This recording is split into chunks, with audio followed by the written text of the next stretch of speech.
This year, our conference is themed Gas, the Road to Economic Recovery. The theme underscores the critical role gas will play in revitalizing Nigeria's economy, creating jobs and delivering energy solutions that will transform industries, communities, and lives.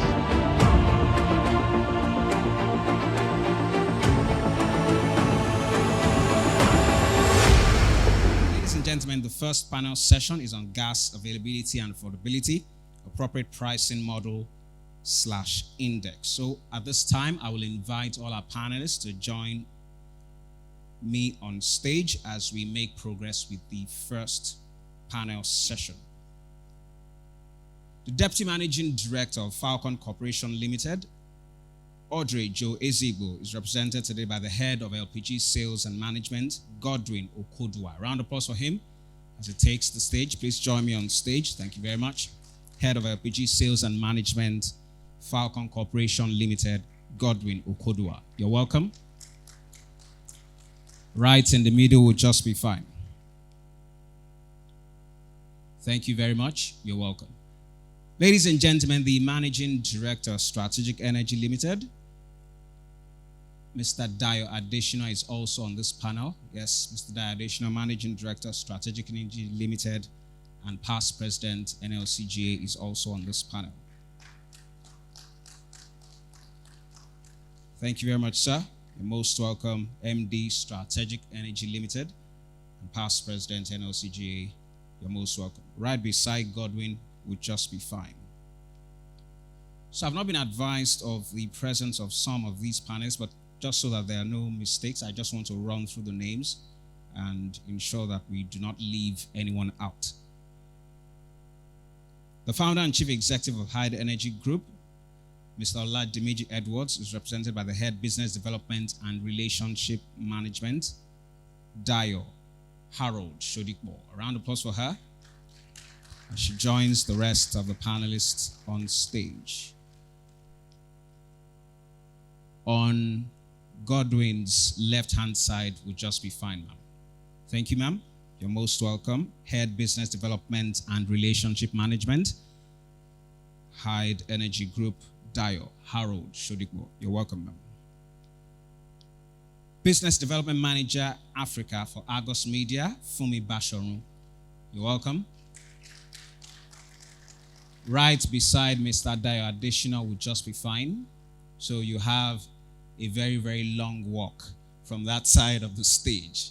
But yes, the members of the audience are rooting for you. Ladies and gentlemen, Business Development Manager, Africa, Argos Media, Fumi Basharun. Thank you. You're most welcome. It is an honor to have you with us today. Finally, for the panelists, we have the CEO, A2M, Sumbo Odunsi. Round of applause for her. That is our final panelist for this session. And yes, to drive the conversation for this panel session, please join me to welcome the Managing Director of Vocal Oil and Gas and Deputy President NLCGA, Mr. Ladi Falola. Round of applause for him. Right here, sir, beside Fumi would just be great. Thank you, sir. You're most welcome. It is an honor to have you with us today. Also on this panel, please join me to welcome Gas Infrastructure and Marketing Manager, Ibile Oil and Gas, Kayode Anibaba. Gas. Okay. All right. Thank you, sir. Right at the end would just be fine. Directly beside Dayo Harold Shodikbo. Straight down. Thank you, sir. All right, ladies and gentlemen, we have the full complement of our panel. And yes, our moderator is seated. The theme for this panel session is gas availability / affordability, appropriate pricing model / index. Our panelists, we have microphones directly beside you. So if they're not on, you can just do that. Okay.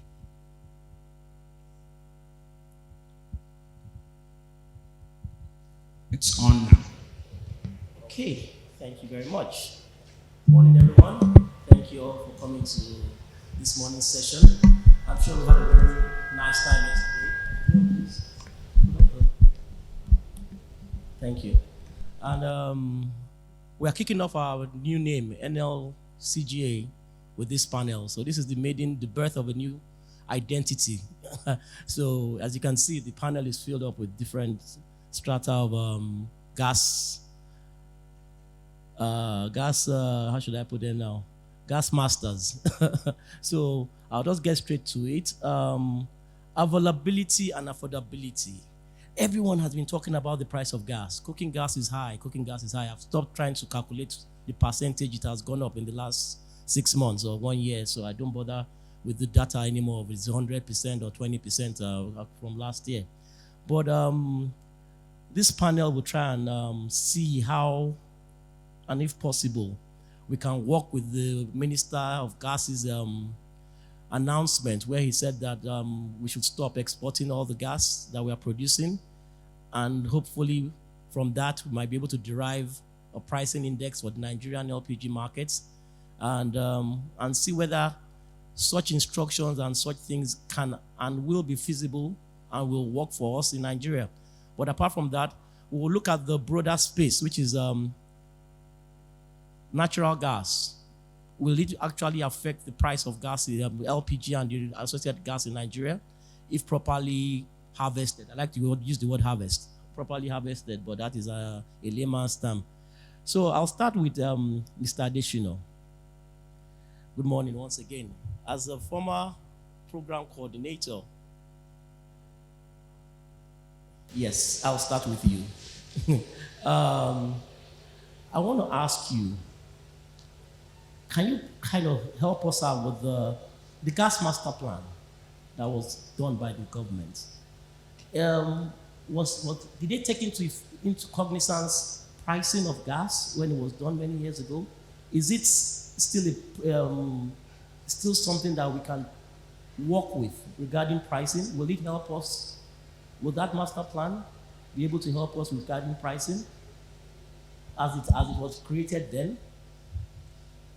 Okay, morning, ladies and gentlemen, and thank you for inviting me on this panel. Congratulations to NLCNGA. Is that right? Or NLCGA? Okay, takes getting used to. I think the gas master plan had a purpose, which was to expand the entire gas sector, because we didn't have one. The laws we had were essentially directed at the oil industry, and we didn't really have a gas policy or any government incentive for gas until that gas master plan and the national gas policy in 2017. So you have a situation where there are no incentives for people to process the 210 TCF of gas that you have, and they're just more concentrated with the oil sector, not until 2017 at least. So the gas master plan that you're talking about, for me, is extinct, because you have the PIA now, and you also have a national gas policy that came about in 2017. Now, will that resolve the issue of, or would that get to the multiplier effect of pricing? In the short term, no. If in the medium term the government changed tact and they're able to get a proper roadmap to develop the gas infrastructure, rather than all this what I call grandstanding. So you have, without any apologies, a decade of gas. Now that decade of gas is supposed to be a roadmap. Within this decade that we see, NLNG is still not able to process 100% of the gas that it's supposed to get for at least 2-3 years. And in terms of cargoes, they'll tell you how many cargoes they're exporting now. A massive reduction because they still can't get gas. So we have to be very realistic. If we don't encourage the gas sector, you have a lot of NAG, non-associated gas. You have a national gas flare commercialization program that's going nowhere, as far as I'm concerned. And until you see movement in those two projects, you're not going to see the multiplier effect that you want that would lead to pricing coming down. You need more volumes, you need competition, you need incentives to the gas producers. In my last role, in one room, in one afternoon, we were able to aggregate 2 million tons from producers if they were able to see line of sight in the downstream sector of the LPG industry. If we don't have those kind of conversations where government is deliberate, because my father taught me very many years ago that there are two G's you fight, you fear, God and government. When government wants to get something done, they will get it done. And what needs to happen is you have producers in a room that can commit to putting gas processing plants in different areas to make sure that we have those volumes. If not, we're going to remain where we're at, where you have 1.4 million tons as a country, and 65% of that is imports. So let me rest from here. Thank you very much, Dio. Thank you very much. So Dio has spoken about volumes, that the volumes coming in should be able to affect it. Now, Fumi, I'm going to come to you as the international pricing guru here. As the representative of Argos, we all know what Argos is. Everybody in the room should know what Argos is. So I'll start with this question for you, Fumi. Should international pricing benchmark be used in the long-term pricing for products in Nigeria? Because if you look at it from what Dio said now, imagine we have so much gas being processed. I won't go into numbers. Some kind of pricing index has to be used. So over to you. How does Argos, what do you have to say about that? Okay. First of all, thank you, NLCGA, for inviting Argos, me, to join this panel session. It's a pleasure and honor to be here. So yes, going to the question of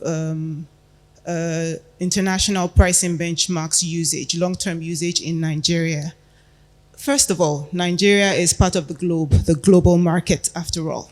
And as we've seen with crude and other refined products, to ensure effective trade, there has to be a pricing basis in place to sort of bring about transparency for all market participants. And leading independent global price reporting agencies like us, Argos, with adequate investment in people, in structures and systems, are able to, gather data, assess the market, and develop benchmarks and indexes that bring about this transparency that market participants can use, can build upon and contract with. Now I know you'll say that, more often than not, these prices are linked to faraway markets in Europe, in the Americas, in Asia, that do not necessarily share the same seasonal fundamentals, and sometimes even not the same exact product specifications as what we would have here. And I know that a lot of Nigerian players agree that this is not necessarily ideal. But the barrier, would I say, to moving ahead, to progress in that is a lack of transparency in reported trade, in deals, in reporting deals, and transparency generally in the market. This is why at the moment we have developed two pricing scenarios in Nigeria. We have the import parity and the export parity scenario. So the import parity is a freight forward price that reflects the cost at origin plus freight to Lagos. And while the export parity price captures the export market, which would be a net back for exports from Bonny to the Far East, which is the most likely off-taker, and less freight. And at the moment, these are the most liquid, fair, transparent prices that we have for Nigeria. Now, these prices, of course, are linked to international price benchmarks. And at the end goal, what we would like to do is to actually, for Nigeria, develop liquid price, transparent prices that are reflective of market trades and not this import parity, export parity situation. They will reflect the reported trades within the seasonal fundamentals here. And these prices can be done. However, we need the input of market participants to be able to achieve this goal. It is, it has to show, there has to be information gathering and reporting the deals that happen. I would like to mention an example that has recently happened because of this transparency in another product, diesel anyway. Because of the start of the Dangote refinery, we're now able to see more trades that are happening. And recently we were able to launch a market-based price that shows the imports coming into West Africa and then the Dangote output. And this is not the import or export parity price, but now a market-based day-to-day price that is assessed on a volume-weighted average of all the deals done. Now, but the important thing to note is that this price still has to be linked to a standard global benchmark. Now, you know, as the gas market evolves and we hope to even become self-sufficient in Nigeria, we cannot exclude ourselves in the sense that we still need adequate investment, we need lenders coming in, we need, and then the hope is that even as we evolve, there will still be exports. All of this would require transparency in the entire chain for all to see, for forecasts to be made, for budgeting and for proper investment and a view sort of return on investment. So it's important to have, and with every mature market in the world, it's important that prices be fair, transparent, and this can only happen when they are based on standard international benchmarks. Okay, thank you very much, Fumi.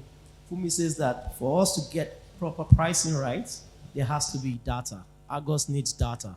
Data is lacking, and the more data they can get, the more they can be able to come up with some kind of pricing that will be a bit more specific to the Nigerian or the West African market. So I think we are getting somewhere. We are talking about volumes, that the volumes when they come up, they might help. Argos is saying that if we can they can get more data, they can come up with proper pricing that will reflect our own market. Now I go over to Godwin of Falcon Energy. You're also the chairman of the LCCI group, of the LPG LCCI group. So you wear many caps this morning, Godwin. So I'm going to give you a question based on Falcon's business upstream.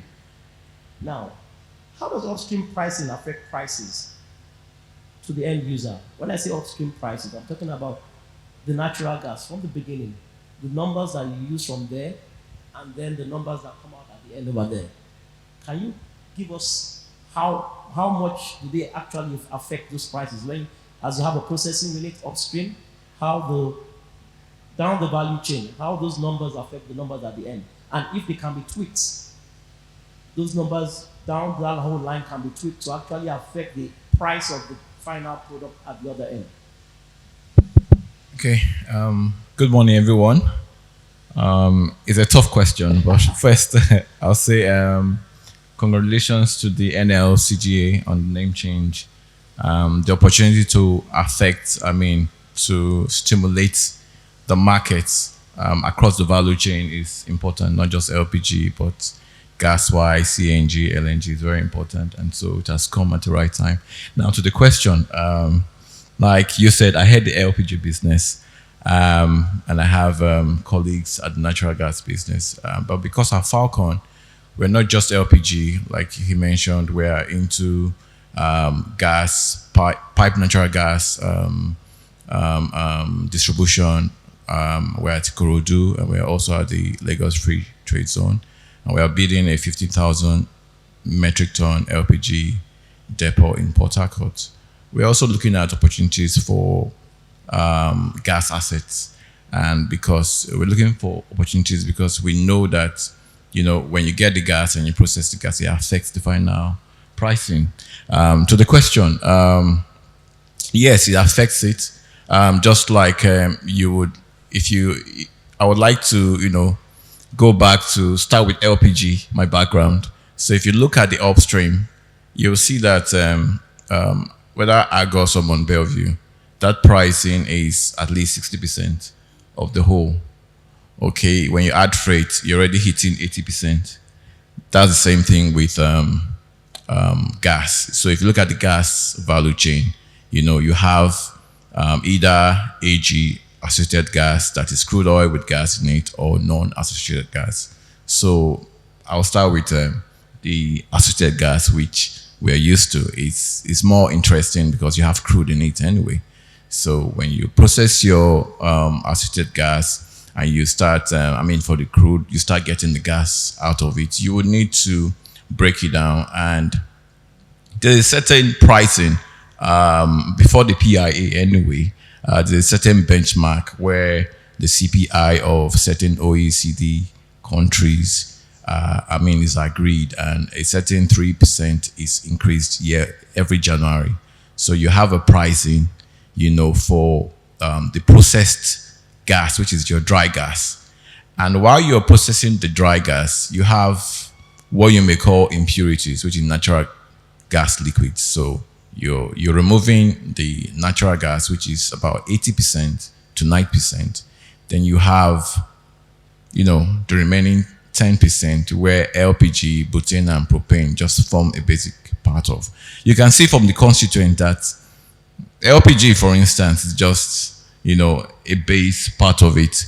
And if you look at the CNG or LNG, you see that 80% natural gas you're processing is where the major cost is.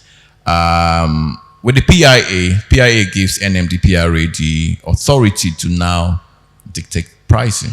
So, and it's now going to be locally based, not based on some OECD benchmark, CPI benchmark, and 3%, because the market realities in those countries is different from in Nigeria. What that means is that we may even see prices increase. We're enjoying the 250 now from certain company per liter for CNG. What it means is that if you now look at market realities, let's even start with when the present administration came in. We've seen the price of PMS skyrocket, and they'll say it's market reality. So right now, since the present administration has the price of gas changed, has it changed from what it used to be? No. So if NMDPRA is going to dictate pricing or advise on the pricing based on market reality, then we should expect increase. And whilst the final consumer may say, oh, why an increase? But the investors, like some of the people seated here, will jump up and say, yes, there is incentive for my investment. So you need more incentive to farm, to process the gas. So, and that's going to affect the final price. So if you enjoy 250 per liter today, tomorrow it may be 750. And if I attempted it well, yes, thank you. Yes, you have. Thank you very much, you. Gordon. You've done a very good job. At least you dwelt all over the whole space, and at least you finished up at the point that the prices are liquid. So you cannot and you must not put a particular number to any price, which is where I'm going to go to hide energy now.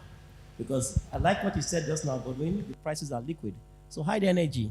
I'm going to ask a question because you are all over the space. You're all over the gas space. You guys are all over the place. It's lovely to have a company that actually has touched on practically every aspect of gas, in such a short time that since you were formed. So kudos to you. But I'm going to ask you a question based on what Gordon just said. Can we not try to maintain a fixed price all year round? It's something I've asked for many years. I've asked different people. I've asked around, that look, January to December, the people that are buying gas, the end users, would like to know that every day I give you 10 naira and you can buy the same quantity of gas with that 10 naira in January, March, October, December. It is the layman's question now, so I'm behaving like a layman now. So that's why you are the professionals that are going to answer these questions for everyone. Now, what can we do? Fumi has spoken about pricing, about the agro space. Gordon has just said another thing about liquidity of the prices. But you guys are traders in every space. Is there anything we can try to do regarding having a stable pricing for gases, preferably LPG, in the Nigerian market over the whole year? Good morning, everyone. Thank you so much for inviting Hyde Energy to participate on this panel. In regards to your question, sir, it's difficult to fix a price for LPG all year round because, like Fumi said, LPG is a globally traded commodity that is priced on an index. And in Nigeria, for instance, there's so many elements that occur or that affect the price of LPG, such as forex, sourcing for your product, inflation, the inadequacies that we have with logistics, limited storage, all these elements, affect the price that you have for LPG. So it's very difficult. As a producer, however, I would say that, we're not producing yet, but if you were to be a producer, we would advise you to go into two sort of contracts, like a long-term contract whereby you're able to guarantee revenue for yourself at a fixed price, and then also apply a spot contract so that you're able to capitalize on market prices when they go up. So that way, you're able to, as a company, you're able to cover yourselves on both sides. That's what I would advise. Okay, now just to add one more question. So what I'm trying to get at is futures trading. I know it's done in the, again, I'm talking like a layman, so you are the experts. It's done in the crude oil, I think crude oil space and stuff. Crude oil. Is it not something that we can try to see the more processing units that come up, the more production that comes out in Nigeria? Is futures trading not something that a bunch of businessmen here, there are many of them, pack all their money in January and say, look, you're a producer, take the money. Ibile Oil and Gas says, take the money. I want this particular number from January till December. You're a producer, you're looking at numbers, and I'm telling you, this is the big money. Take it now in January, but lock down this price for me till December. Is it something that the gas market accepts? I don't think so, because we have the FX issue that we need to look at. And because, again, LPG is traded on the international markets, these elements will affect it. Thank you. Let me also ask something. Well, I think she has said rightly, I don't think it's possible to maintain same price all year round. But if we look at it truly, there are so many factors, and she has mentioned Forex, for example. Beyond even the base price used, Forex is something. So even if we sort of, with enough information, manage the ups and downs of global prices, we still have Forex issue, volatility. And that translates every way along the supply chain. And so even if you hedge, even if there was a way to hedge, all the other factors, all the other costs, attendant costs down the supply chain will still not allow for a fixed price, Thank you very much. Kayode, I kept you last for a particular reason, for many reasons. First of all, Ibile Oil and Gas, congratulations on being one of the pioneer beneficiaries of the Gas Infrastructure Fund. It's something that we in this sector have been looking at for many years, since it started, since that particular fund was created. It's something that we all were very happy about. We all wanted to see the start of the disbursement. I know you've not been disbursed yet, but at least The good thing is that this government has come in and has actually given people these funds to actually use. My question is this. The Nigerian government is created because gas people kept on complaining that the banks, the commercial banks, they don't understand our business. We couldn't do our infrastructure with the kind of numbers they were giving us as interest rates. It was just impossible to grow the gas sector because the commercial banks just didn't want to understand it. So the government has stepped in now, created some funds. There's the gas expansion program and there's the gas infrastructure fund. Why I actually kept you last was because you are one of the first set of companies to actually migrate from a successful LPG entity into moving into the CNG space based on the infrastructure fund that you have received. So I'd like you to talk a bit about it. Let us know what is Village thinking as one of the pioneer people that have actually thought this out and actually are participating in this migration of being in every gas space, which the association is very, very, very happy about, which is why we changed our name to Liquefied Petroleum and Compressed Gas. You're one of the people that actually is taking this up. So please let's hear about what the Village story is. Thank you. Thank you very much for having me. Ladi, this is a setup. Good morning, everyone. So you'll all agree with me there's a major infrastructure deficit in the gas space right now. So the fund will help bridge that gap. It's also equity-based, so it shows that the government is committed to the long-term gas expansion plan, which is very key. Regarding the question about the commercial bank, if you go to a commercial bank right now, you're looking at about 28 to 30%, and this will kill the business. So the fund comes at a very critical time in the country. But for us at Ibile Oil and Gas, what we're trying to do is set the standard and create an enabling environment. We have over 2,000 powered CNG buses coming with Lamata. We have, for the mass transits, which is our main focus, we have the last mile buses. We have the lag ride we'll also be converting. So we understand that we need to provide alternative fueling options for Lagosians. PMS is increasing, as the speaker mentioned earlier, diesel is increasing. So we're looking at about at least a 40 to 50% cost savings in terms of comparison with CNG and LPG. So for us, it's the fund is key to inducing investments into the gas space. And it's also in line with Mr. Governor's themes agenda, reducing carbon emissions. But one thing is critical for us is safety. We have to set the standard, like I mentioned earlier.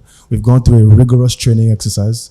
We've trained over 100 technicians from several OEMs, such as Toyota Nigeria, JAC, GAC, Costrais for Ford, because we understand that just one explosion can kill the business. And again, we have a social responsibility because we're government. So we're excited about this process, and we believe that by Q2 next year, we should have the buses and some cars rolling on gas. The main fund usage is really for daughter stations, as we discussed earlier as well. And I just feel like about 5 years ago, myself, the MD, and my CEO traveled to Turkey. And when you're driving to the stations, you can buy LPG, you can buy CNG, you can buy LNG, you can buy PMS, you can buy AGO. So for Lagos, it wants to replicate that same framework to give the Lagosians an opportunity to have alternative fueling options. Thank you.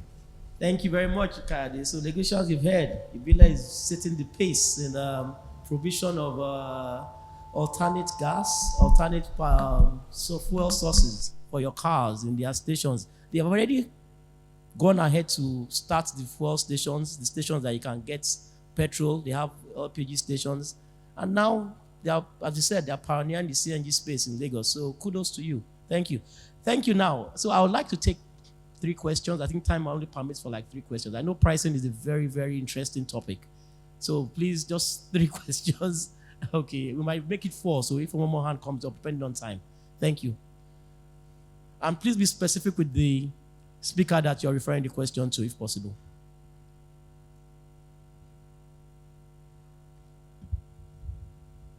All right. Your name, where you work, or what you do, and your question straight to the point. Let's start from the back. Thank you. Good morning. My question is my name is Ogechi Nkoji. I work for the Major Energies Marketers Association of Nigeria, MIMAN. My question is for Fumi. You mentioned that you have a bit of challenge in terms of getting data because you are trying to set up local pricing for LPG. So I want to understand what you've done to try to get this data, who you're engaging with, what you've done regarding that. My other question is, sorry, for the gentleman from Ibile, just to get a timeline from you, when these buses would be rolled out. And congratulations on being the pioneer recipient of the NLCGA fund.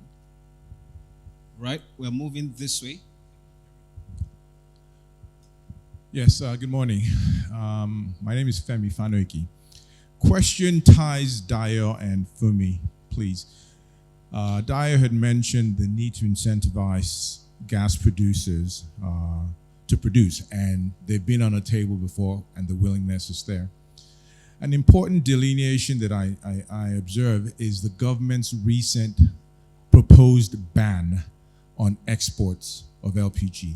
So if we're assuming that the production in country is staying in country, and we assume that it's possible to produce locally, why is it difficult for Argus to come up with an index that incentivizes producers sufficiently and dampens prices locally without referring to international markets? Thank you. Mr. Moderator, okay, 3 and 4, okay, that's it.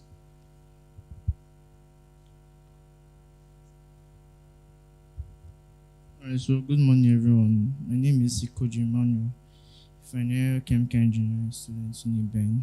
So my question is directed to Fumi Bashar. So you were saying something like you need data to get the pricing model, right? And you mentioned Dangote Refinery. So in my experience at Warri Refinery, where I did my internship, I don't think they are going to get the same data as Dangote Refinery, right? Based on the fact that it's not the same EPC that is working on the same refinery. So is there a way they can get the pricing model without actually getting the data? Because during John D. Rockefeller's era, there was not any form of data, but somehow he managed, or he actually got the pricing model. So my own question is that, is there a way they can get the pricing model without any form of data? Thank you very much. All right, let me take this way.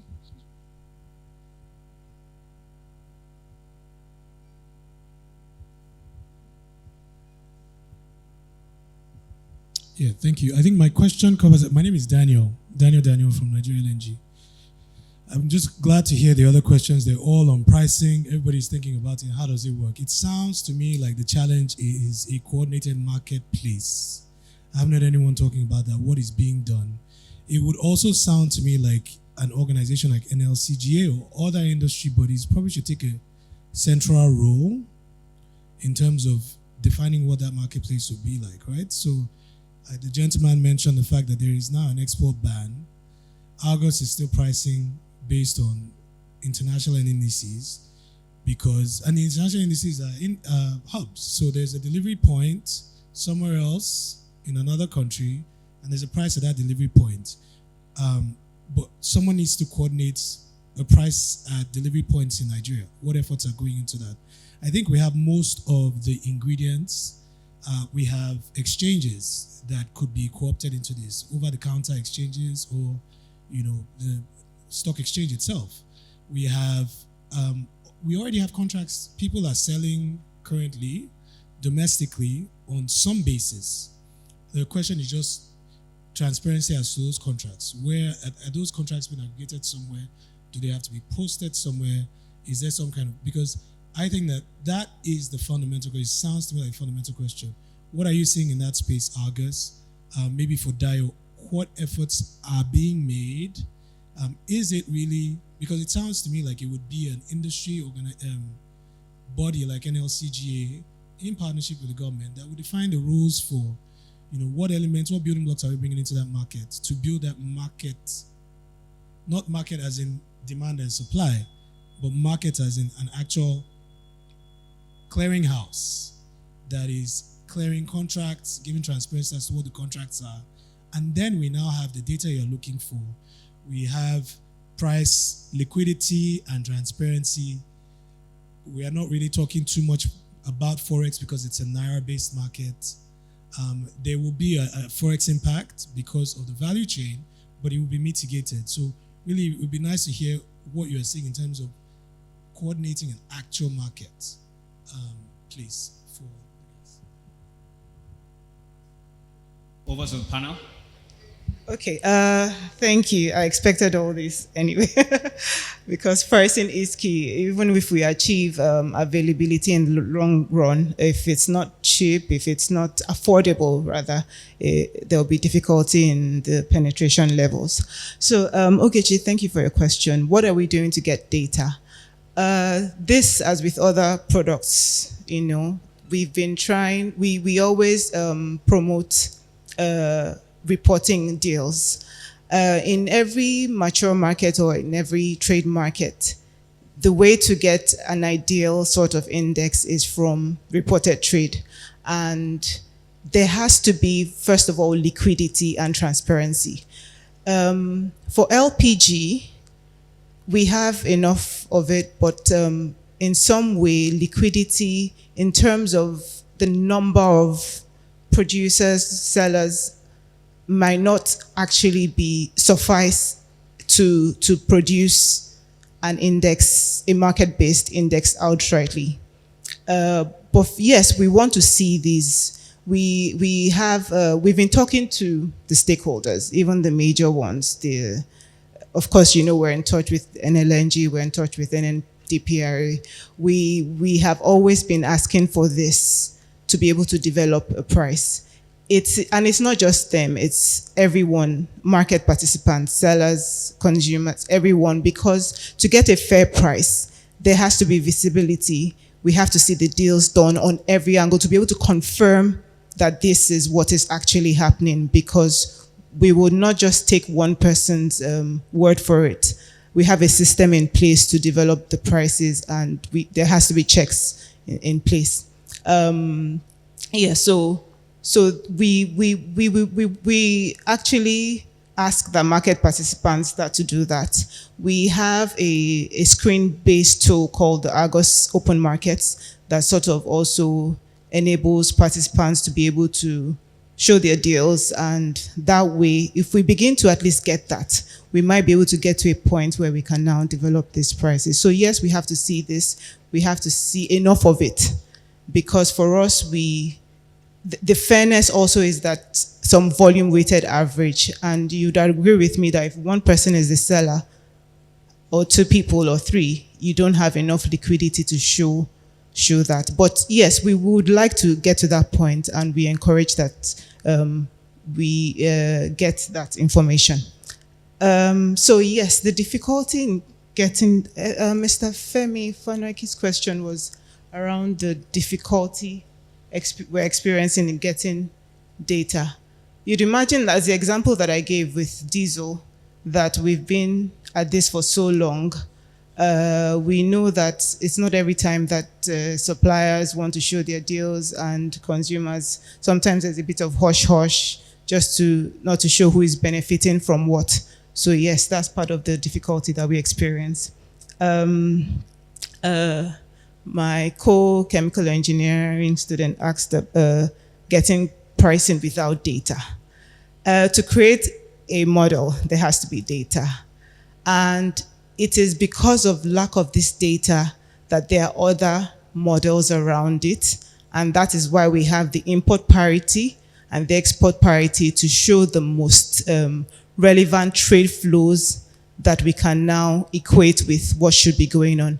Like for instance, the Argos Far East Index, which is an export-based price, actually is one of the most accurate reflections or accurate values of Nigeria's LPG on the international market on an FOB basis, because most of the LPG goes to the Far East, and that price is the price of that benchmark, that is standard liquid benchmark in the Far East, less the freight to Bonny. That's the Bonny, the other way around anyway. So yes, those kind of models are in place to capture markets that are not visible enough to be able to get enough data to now produce market-based prices.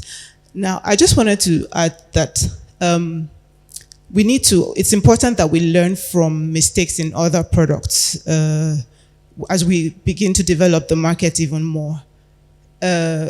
Yes, I would like to go back to products, refined products, because at least we've had a longer trail and we're able to understand that not necessarily cutting off from the global market pays because subsidies sort of in the long run have so many disadvantages, smuggling and all of that. It might not be very prevalent with gas, but we have to take these things into consideration.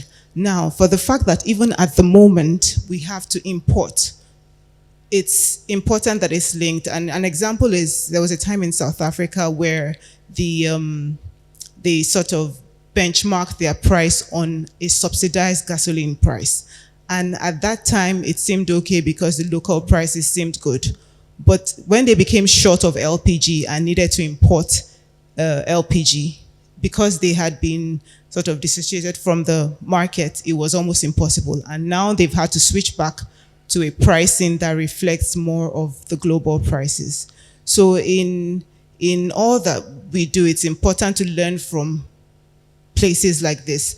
Now, with everything that the government is trying to do with tax incentives and import duty waivers, those are the right steps to go. And even more so, it might be good to consider certain level of premium or discount to these prices all through the year that might now be able to accommodate the excessive increases. But going back again, we need to know that somehow, some way, the major issue, and I was happy the last session yesterday, the speaker showed us the derail sort of in the pricing trends because of our forex volatility.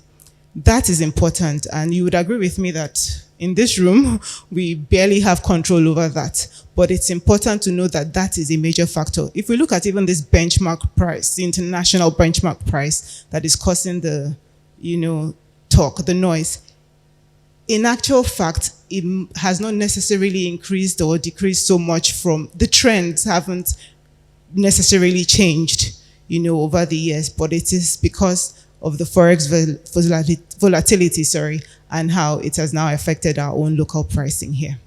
I hope I've been able to address the questions. Mr. Okay, one quick suggestion to Fumi, which I had given to Argos a couple of years back.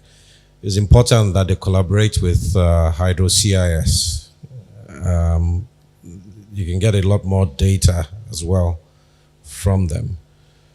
To answer Femi's question on the ban to all producers for exports, I'm assuming that was your question.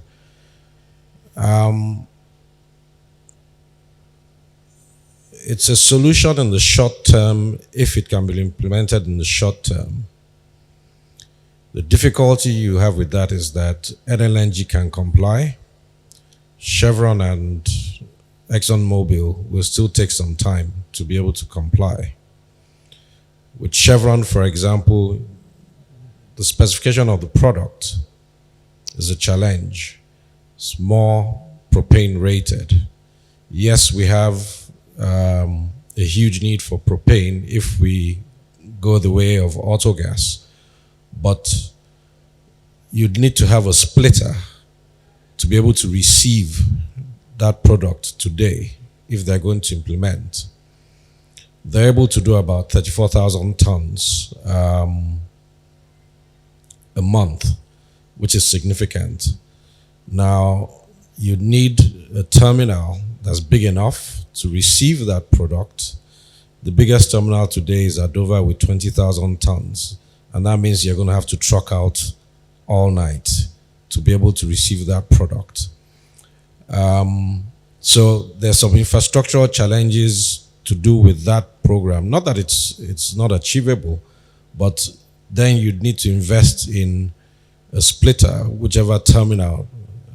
Also, they're not willing to to talk to several producers, several off-takers. They want one single off-taker. I mean, those are things that can be worked around. So in the short term, Exxon is probably the only one that can also quickly comply with the directive, but it's a directive.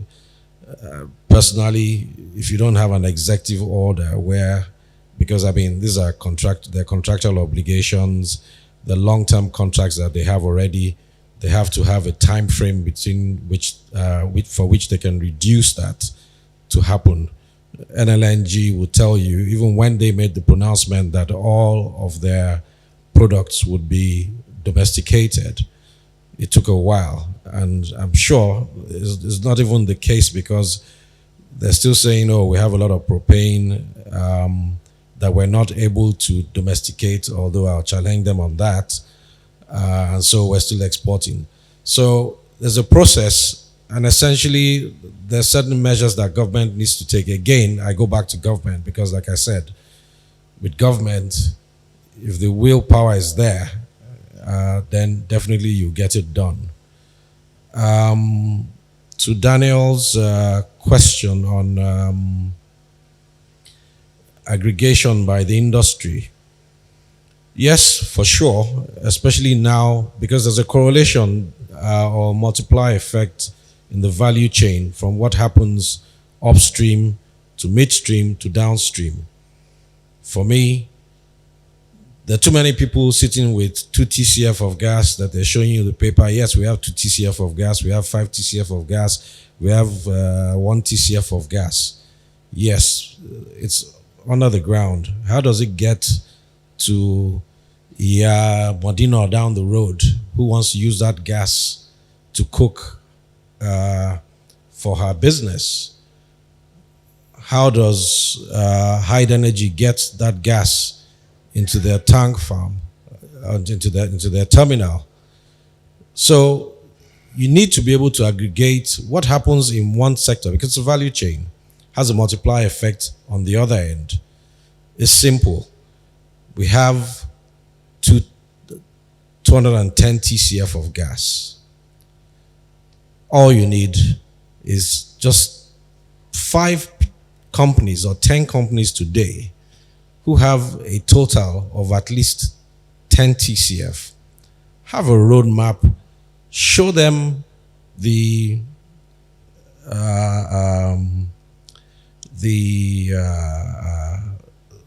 value chain, the downstream side of things. Get an aggregator, because they want one single obligor. If you take 10 downstream companies together, the balance sheet won't convince them to put up FID. Get that aggregator where you can have stripping plants, strip that gas, give them their gas for their power, for their CNG, strip the gas, rich gas for the LPG, C3, C4, can get LPG, get propane as well. And competition comes in. For as long as we're still importing, price will be a problem, because you're looking at the international price. Even the people who will take FID on the upstream will look at a particular price before they can take that decision, because people will fund them. There's no way I'm going to go and borrow money in FX to set up a stripping plant, and then you tell me that I can't change the money to pay back that loan if it was in Naira. So again, that's why I said government, unfortunately, has a bigger role to play in making an enabling environment where there's transparency, there's incentives, and we can take all this flared gas and non-associated gas. Because look at the flared gas. They've done some program where 45 companies, it's been, 2 years now? It's nothing. So it's important. Yes, the industry can play a big role, and even NLNG can play a bigger role, because NLNG is the main producer. For a while, NLNG sat back and was just producing. It took the industry quite some time to be able to offtake because of some of the challenges that was faced with going to an export-rated terminal. NLNG would deliver. The volumes were not there. Well, the volumes were there, but the terminals were not there. Today, the terminals are not the problem. Terminals started from 4,000 tons. They've gone to 8,000 tons, to 10,000 tons, to 12,000. Now there's 20. There are plans for 50. So at least we've resolved some aspects of the problem. But until we can domesticate that volume, where more volumes can come in and there's competition, price will still be a challenge. Thank you.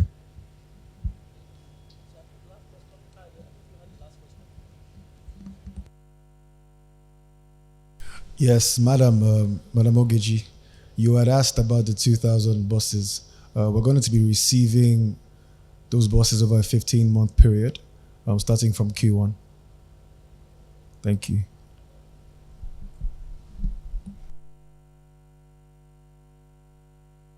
All right, ladies and gentlemen, that brings us to the end of the first panel session for day 2 of the 14th annual conference. Ladies and gentlemen, that was gas availability / affordability, appropriate pricing model / index.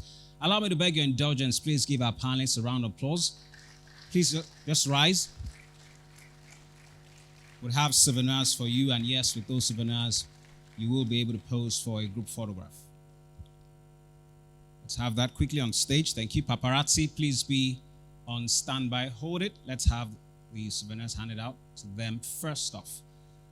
Thank you very much to our panelists. Thank you for sharing from your wealth of personal and professional experience. Indeed, the conversation has been quite rich.